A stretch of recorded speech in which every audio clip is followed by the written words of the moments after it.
இப்ப புது முயற்சி ஏதாவது பண்றாங்க. இல்லன்னா ஒரு சொத்து வாங்குறாங்க, ஒரு வீடு வாங்குறாங்க. ஒரு நல்ல ஒரு சுப நிகழ்ச்சி பண்றாங்க அப்டின்னா, இப்ப பண்ணலாமா சார்? அதாவது பொதுவாவே வந்து பார்த்தீங்கன்னா, மேச ராசிக்காரங்களுடைய ஒரு இயல்பான குணம் இருக்கும். அவங்க சொந்த வீட்டிலே இருந்தாலும், அவங்க கெட்டுன வீட மட்டும் தான் சொந்த வீடுன்னு சொல்லுவாங்க. அவங்க அப்பா வீடு குடுத்துருக்கலாம், அல்லது அவங்க அம்மா சொத்துலேருந்து வீடு வாங்கியிருக்கலாம், அல்லது மனைவி அல்லது கணவன் மூலமா கூட வீடு வாங்கியிருக்கலாம். ஆனா இருந்தாலும் அவங்களுக்குள்ள ஒரு மனசுக்குள்ள ஒரு வைராக்கியம் இருக்கும். நான் உழைச்சு கஷ்டப்பட்டு என்னுடைய வீட தான் நான் என் சொந்த வீடுன்னு சொல்லுவேன். அப்படிங்கிற ஒரு வார்த்தைகள அவங்க எப்பவுமே பயன்படுத்துவாங்க. ஸோ அப்படிப்பட்ட எண்ணத்தில இருக்கிற நம்முடைய மேசராசி அன்பர்கள் உறுதியாக இந்த வருடம் சொந்த வீடு கட்டக்கூடிய ஒரு பாக்கியம் அற்புதமா இருக்கு. ஏன்னா, ராசிக்கு 9ஆம் இடத்ததிபதி மற்றும் 12ஆம் இடத்ததிபதி தான் குரு பகவான். அவர் 4ஆம் இடத்துல உச்சம் பெற்று அமர்ந்திருக்கிறார். ஸோ அப்ப உறுதியாக அவங்க ஆனி மாதத்துக்கு மேல சொந்த வீடு கட்டுவதற்கான முயற்சிகள் எடுக்கலாம்.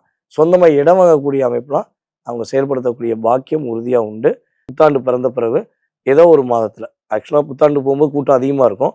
புத்தாண்டு போக முடியலனாலும் பரவால்ல. புத்தாண்டு பிறந்து ஒரு 2, 3 மாசத்துல மதுரை மீனாட்சி அம்மன போய் பார்த்து இவங்க வழிபாடு செஞ்சாங்கன்னா, நிறைய மாற்றங்கள், நிறைய முன்னேற்றங்கள் நம்முடைய மேச ராசிக்காரங்களுக்கு சூப்பரா இருக்கும்.